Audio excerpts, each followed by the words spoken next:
despite the loud reactionary comments that you're been seeing on the social media spaces. So, malugod din kaming nagpapasalamat na patuloy nyo pa rin sinusuportahan ang mga programa ng National Museum of the Philippines sa aming layunin na magbigay ng mga kakaibang mga experience dito sa ating mga or extend the public programs such as this to help you, the public, of course.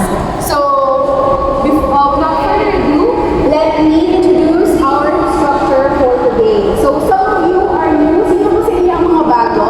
First time? Okay. But some of you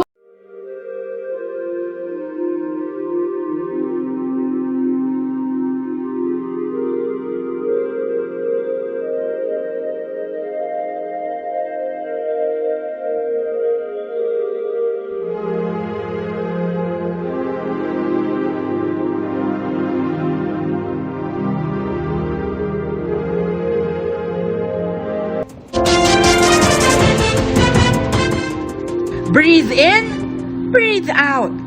Libreng yoga session ang handog ngayong buwan ng National Museum of Fine Arts. At ang venue, kakaiba. Sa harap mismo ng isa sa mga main attraction ng museum, ang makasaysayang painting na Spoliario na likha ni Juan Luna. Bukod sa health at wellness benefits ng yoga, isinasagawa dito ang session para raw mas mapalalim ang pagpapahalaga sa sining at iba't ibang mga obra.